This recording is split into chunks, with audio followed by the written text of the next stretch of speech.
Hey, what's up to all you guys watching this next episode of Wisdom on Wednesdays? Whether you are at home, at the pool, or at work, I am glad that you are with us. This is Pastor Curtis from the Journey Metro East. And this week, as we look at Wisdom on Wednesdays, we are on the topic of creation care. Now, don't forget the goal behind all of this. Our heart, our goal is to live wisely. And so as we sit and walk through this series through Proverbs, we don't just want to listen to the sermon and go about our lives. We really want to apply and get our hands dirty in living out wisdom. Now, this topic of creation care, this is a massive topic. There's so much that we could talk about. There's so much I'm not going to be able to talk about. And there's so much that's just overwhelming. Like, this is one of the things where if I'm honest, I'm overwhelmed because I'm not doing this well and I really don't know how to do it well. But man, I remember this one quote by G.K. Chesterton. And he says, anything worth doing is worth doing badly. And it's just worth stumbling through. It's worth you make a mistake in the effort versus not doing anything at all. And so that's our heart. Let's just do it because it's worth doing, even if it's done badly. So let's dive in. Three things, all right? Three words that I want you to remember. First, enjoy.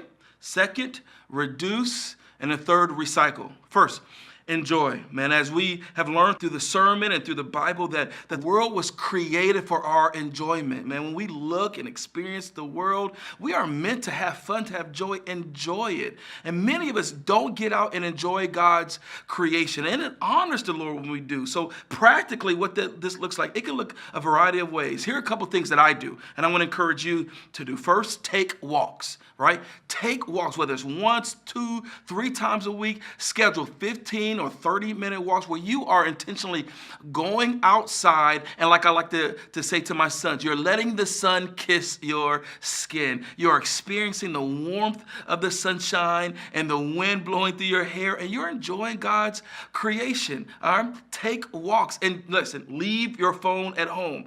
If you need your phone, put it on Do Not Disturb. This is not a time to text. This is time to enjoy God's creation. And secondly, go to a park.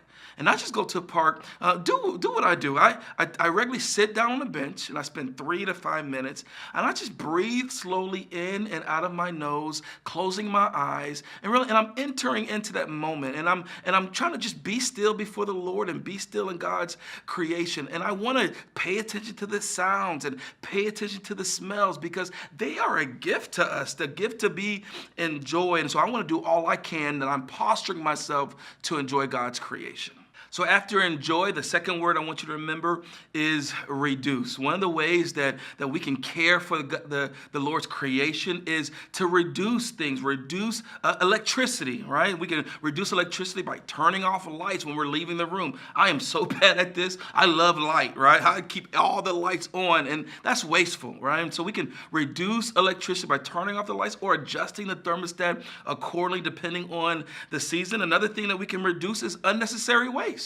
We love just to throw things away quickly, but we don't have to throw everything away. Some things can be reused. Reuse Ziploc bags, grocery bags, reuse things, reuse water bottles. We can reuse things that minimizes the waste and then cares for the Lord's creation. And then second, reduce food, extra food, unnecessary food. The studies show that we throw away upwards of 50% of the food that we buy. That means we are throwing a lot of food, and i.e. a lot of packaging and paper away and filling our landfills and adding energy to having to recycle. We can really affect this by reducing the amount of food that we purchase, right? So when you go to the store, go with a plan. Have a meal plan and only buy what you need.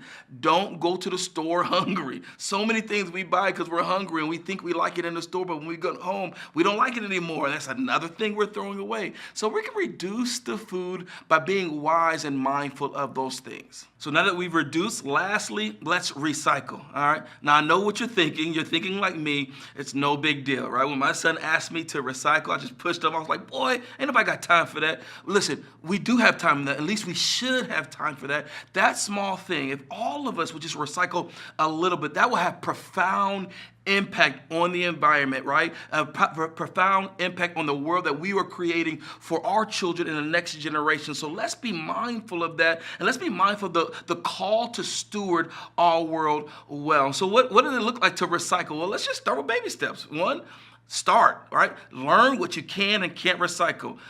I didn't know exactly what all I could recycle or not, and so I downloaded a guide from the company that I use to take our trash. I just downloaded it and looked, so I am educated on what I can and can't recycle. Maybe you need to do that. Maybe you're educated and you know, but you just haven't done that, right? So what I want to ask you to do is buy a bin or contract out with somebody and get a bin so that you can put the recycled items in so that you're prepared to either take it to a recycling center or have someone pick it up. But let's put in the effort, right? One small thing that's multiplied across all of us can have a profound impact. So let's recap. First, enjoy. Second, reduce. And third, recycle, right? Remember, anything worth doing is worth doing badly. Don't use the excuse of, I don't know where to start and it's too much to start. Start with one thing. Recycle one bottle of water or plastic bottle. Reduce by turning one room of lights off. Just start somewhere and we can have a profound impact. I thank you for spending time with me, and I'll see you next week.